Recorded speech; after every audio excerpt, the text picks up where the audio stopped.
What do you get if you cross Santa with a duck? A Christmas quacker.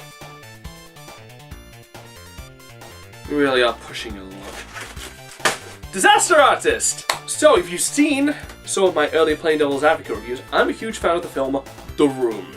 It's just a wonderful film. A terrible film, but it's so bad that it is good. It is the ultimate so bad it's good film.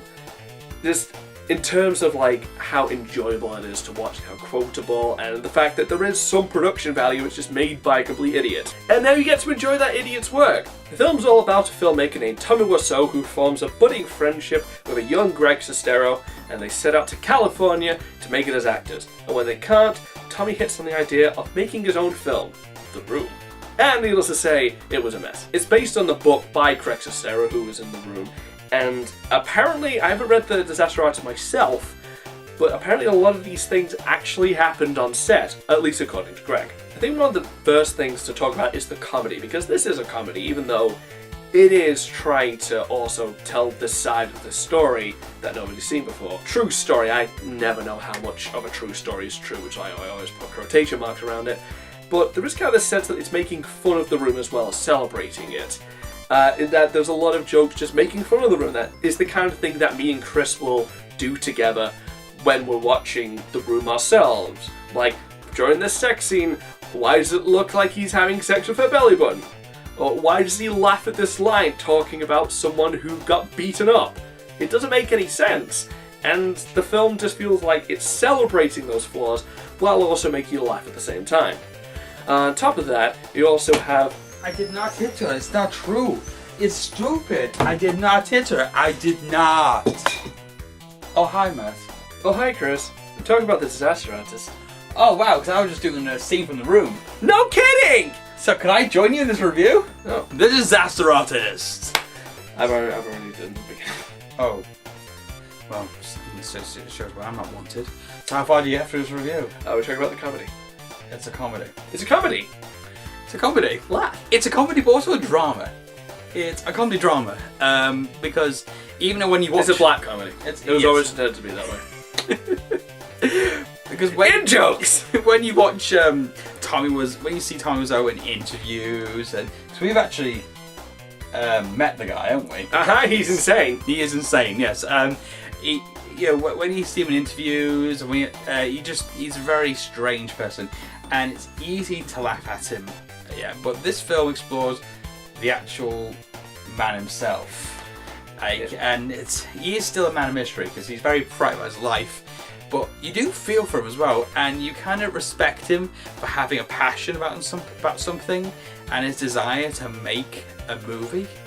Yeah, this is one of the overgrowing things about this thing, is Tommy himself as, not only just the performance, as a character as well. James Franco does make you laugh at this guy, and just the kind of things he comes out with, but he also makes you sympathise with him as well, especially at the end. Yes, absolutely. A very powerful ending to this film. Well, because I've seen this film twice now, and both times, during the ending, you are laughing, but there is that one shot when you just stop. You stop laughing. It's that real pause moment where you think, oh, hang on, this isn't actually funny, really. And yeah, just it makes you realise that he's just a human being like everyone else who has dreams. Yeah. And that also leads to another thing I want to talk about, is the theming of this film. It feels very much a story of a creative trying to make it in the world and constantly being pushed down and told that he can't do this, and he goes out there and he does it. I love that it starts up with actual filmmakers like Kevin Smith and J.J. Abrams, respected filmmakers, talk about how awesome The Room is. That for all this guy's faults, he has the respect of these people in one way or another. Mm-hmm. Like J.J. Abrams at the beginning, over 200 directors, none of them would be able to make a film like this. Like, it is like lightning strike, isn't it? So, and like I said before, it really is the ultimate so bad it's good movie. I mean, you watch something like Troll 2, there's always kind of like that sense that it's being poorly made, but this one, there is clearly a budget behind it. Like, the shots are $6 million. The shots are clear, the sets are actually fairly well constructed. He knows how to shoot a scene competently. but it's like the line delivery and everything else that just makes it not work as a film, but just as an experience, it's amazing. Anything else to say about the Disaster Artist? We talk about James Franco, but also I think we should talk about Dave Franco. James Franco's brother who plays Greg. He did really well as well. I think he had the harder role than James Franco, because James Franco had a lot to work on. Tommy Wiseau is such a unique human being, while Greg Sestero is just a normal man, isn't he? So it's harder to play that kind of role, but he did it really well. I'd say a lot of the actors were good. Seth Rogen was in it as well. He was great in it. He wasn't the Seth Rogen that we always see. So there's a few cameo appearances, but that was one thing I noticed. I think it was like James Franco saying to people, "Hey, I'm doing a movie. Do you want to have a role in it? Well, come along." Because if you notice, there's a few people. Oh yeah, I know that guy from that show. Yeah. Oh look, it's him. Why are they in this? But it's only a little it's only a little nitpick, little flaw for me. It's nothing there's nothing drastic about that. So small, I didn't notice it until he pointed it out. I have to see his film again and keep my eyes out. Like those Wally with cameos. But no, I thought it told the story really well. And even if you haven't seen The Room, I would recommend watching Disaster Artist, but then watching The Room afterwards as well, just because so you could just see it for yourselves. I thought when they were shooting, it was great because when they were shooting the film, because you can tell people in the audience who were fans because they were chuckling because they knew what was what was coming up. But it's still good though if you haven't seen The Room, because the outcome is still funny. So going to our final rundown. I love the portrayal of Tommy Wiseau, I love the comedy, and I love the themes and ideas explored in the film, so for me it's an 8 out of 10. Yeah, I loved all the performances. I thought they did really well.